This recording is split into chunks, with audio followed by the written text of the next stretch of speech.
Hello, I'm the Nostalgia Critic. I remember it so you don't have to. Every once in a while, a film comes along that challenges the way we look at cinema, life, and reality itself. A film that dares to take risks, be different, and not succumb to the rules and boundaries that Hollywood has set up for them. This, my friends, is one of those movies. I am, of course, talking about the indescribable genius of Surf Ninjas.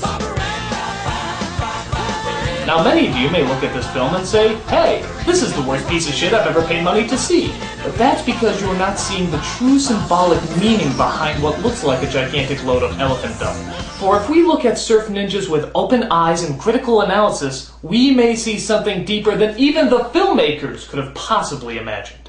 Let's take a look. First of all, I should point out that this came out 1 year after Three Ninjas, which came out 1 year after the Teenage Mutant Ninja Turtles films. Which is quite daring, because many people can mistake this for an even worse ripoff of the Ninja Turtle franchise. But no, this is an original construct of unbelievable power, casting nothing short but the best of Hollywood's acting talent, including famed dramatic actor Leslie Nielsen, whose film work is still considered to be at the height of cinematic excellence. And who can forget that legendary screen presence Ernie Reyes Jr., whose incredible performances as Manito in The Rundown and Cemetery Warrior No. 2 in Indiana Jones and the Kingdom of the Crystal Skull still brings chills to the movie-going public. And of course one of the gems of American cinema, who is said to be the Marlon Brando of his generation, the master himself, Rob Schneider. For indeed, how can anyone not swoon when he delivers such brilliant lines as, "She's afraid to show it. She's probably not very attractive."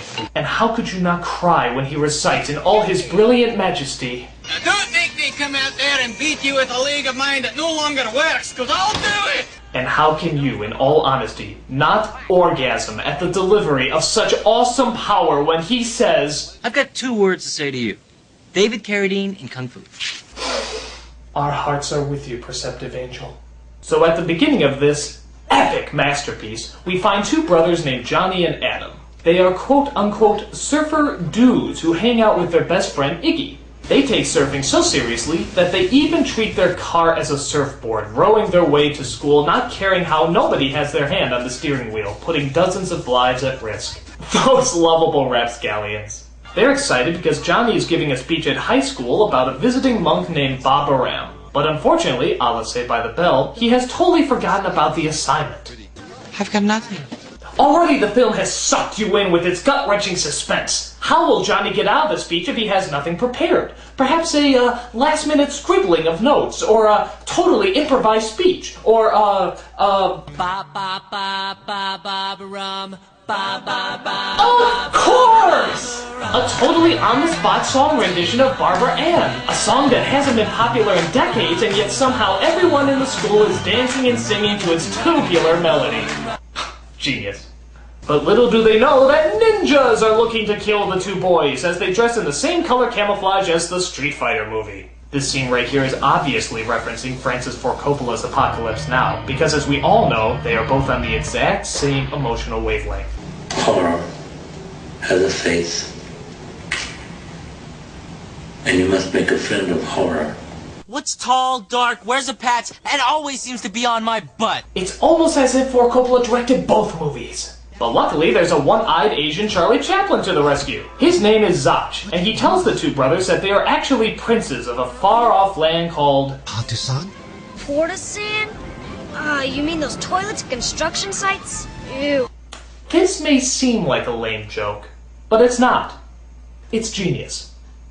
So Zach tells the brothers about the island of Patusan. It was the most peaceful place on earth. And one day the people gathered to celebrate the birth of Crown Prince Adam and his brother, Crown Prince Yanni. Hanachi, a foreign mercenary, devastated our country. Notice the low-angle shot here. That is to indicate that Leslie Nielsen is the bad guy. I'm often reminded of the low-angle shots in Citizen Kane, the greatest movie of all time. Don't worry about me! I'm Charles Foster Kane! We just want to drive, but the man won't let us. Can you see the emotional similarities to these magnum opuses? I challenge you to say no! Also notice Leslie Nielsen's look of absolute evil when he approaches young Zach. That still haunts my nightmares. So Nielsen gets knocked over and gets half of his face squashed by an elephant. It may seem like he's standing in that spot on purpose or even getting under the elephant for no apparent reason, but my thought is that it's much like Wotan and the shattering of his spear. He knows his destiny, and instead of running away from it, he embraces his doom in a collaboration of zoom shots and what seems like lazy editing. Genius! So thus, Nielsen has to wear a plastic mask on half of his face, no doubt symbolizing the duality of his character. In any other film, this would look positively retarded. But because it's in this film, it works. Meanwhile, we see that little Adam has the whimsical power to see images of the future. And what device does he use to harness his visions? Not fumes from the cracks of the earth like the Oracle, not an enchanted fountain like the Mirror of Galadriel, but rather a Sega Game Gear that shows Adam exactly what's going to happen in a matter of seconds. It's like the legends of Greek mythology live again!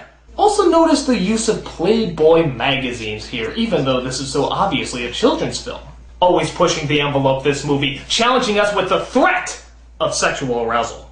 So Zach takes Johnny, Adam, and of course adorable Iggy, to the center headquarters of all the Padusan people, a Chinese restaurant. The best Patusani food in LA. There, Johnny's introduced to his future wife, who's arranged to marry him. Proof that people don't need to have relationships or similar interests, as long as they are both attractive, true love will shine through. But the ninjas arrive, and so Johnny must discover his true ability as a ninja warrior, not through years of physical training, not through the hardships of mental wisdom, but through magic. Notice the use of Beethoven's Ode to Joy, no doubt exactly the subject matter he had in mind when he wrote this epic piece. Note also that the ninjas, rather than get up and fight some more, roll out of the way as if to say, I had my chance, and now I must let others take my place. These guys are going where no other film dares! After a local cop gets thrown into the mix, our heroes set ashore to the island of Padusan. Here, we hear more of the characters' wonderful dialogue as they quote such timeless phrases that will no doubt never age. Wasn't it styling? Fully. Photo surf! That's shred! Laser pounding! Psych! No worries, bro. Ain't it bitchin'? One, two, dudes!